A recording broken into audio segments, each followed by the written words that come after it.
Boker Tov, Chazakim Uvruchim. We're continuing understanding a little bit more of the psukim of Perashat Toledot. Perashat Toledot is really the parasha that kind of shows and signifies and shows us the dual propensities or operational kind of values of Am Yisrael and of Esav. And here we're reading about a hint to the Bet HaMikdash in this week's parasha. Says Rabbi Benchlouch, we're talking about the shepherds in the place of Gerar. Gerar was where Yitzchak Avinu was, and there was a fight between the shepherds of Yitzchak Avinu and the shepherds in Gerar.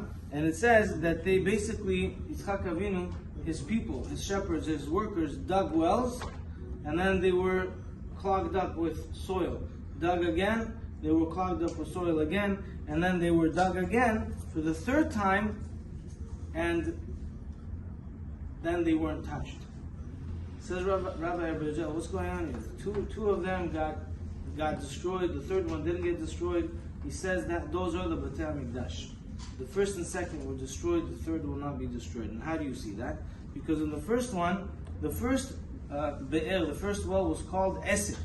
Why? Because they dealt with the be'er or with Yitzchak. But Esek also, the first Beit HaMikdash that corresponds to the first Beit HaMikdash, was destroyed because they were involved with three cardinal sins. Esek, Avodah Zarah, Arayot, and Shfichut Damim, promiscuity, murder, and idolatry. That's why the first one was destroyed. The second one was destroyed because Sitna was called Sitna. The second one was called Sitna, but the second Beit HaMikdash later on was destroyed because of Sitna, because of hatred. Lashon Hara, baseless hatred. But the third one was called Rechovot, something that was Rachav, something that was wide in the span of its longevity, and that will never be destroyed. And then it says, Ki ata hirchiv Hashem lanu. God has enabled us more. Ufarinu ba'aretz, we will multiply and be blessed in the land. That also with the third Bet HaMikdash connected to. Right. So then that's that. So it's really connected as a hint, maybe, to the Bet HaMikdash. Also connected to these wells is how we should appreciate, but also try to continue what our fathers have done here in this world. So, for example, if your father was somebody that was exceptional about the synagogue, about tzedakah, about chesed, about Israel, about our soldiers, about any type of thing, maybe about being connected to the school, to education, we should also try to do that. Why? We see that from the pasuk, says Rabbi Benchlouch, that Yitzchak Avinu went and he dug the wells that his father Abraham Avinu dug.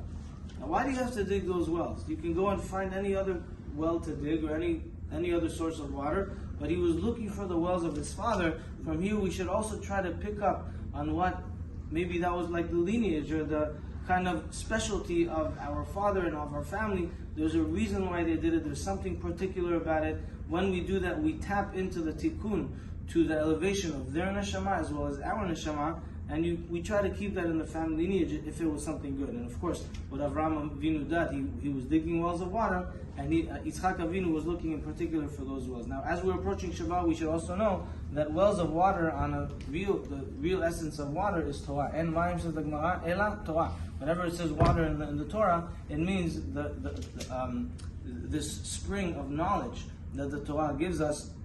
Also, as we see later on in the book of Shemot, we were thirsty in the midbar, in the wilderness, we didn't have water, and we were crying out for water. Really, we were crying out on a deeper level for Torah. We needed Torah in order to satiate our neshama. We were dry, we didn't have passion, we didn't have a drive, we needed more connection to Hashem, and so we were looking for Torah throughout the wilderness. And so we should also redig the wells of our fathers, all the Torah that was learned in roads, all the Torah that was learned in previous history. We should really look for it. What were they passionate about? What was their stream of halakha? Let's learn it, let's study it, let's really relive it and revive it and bring it back to life. And we're going to finish off by saying, why is it on Shabbat, says the Abu Draham, that we say, why do we say that on Shabbat? We don't say that during the week when we take out the Sefer Torah. He says, because the Bet HaMikdash the Torah, it goes on the Torah. Ata oret al adat, God has given us knowledge. Ki amunah Elokim hu levado, ki Hashem is God. How do we, or what is the value that brings more awareness of Hashem? The Torah. If we had the Jewish nation without the Torah, how long would it survive? What would it really contribute to the world? How could we really connect to Hashem? Our real connection to Hashem is through the Torah, of course, through mitzvot, but it all has more meaning with the Torah. So on Shabbat we say Ata oret al adat. Why do we say it on Shabbat and not during the weekday? Says Abu Daham, because the Torah was given on Shabbat. And so Shabbat is the day that we really connect to the gift that Hashem has given us. Baruch Adonai L'olam. Amen ve'amen.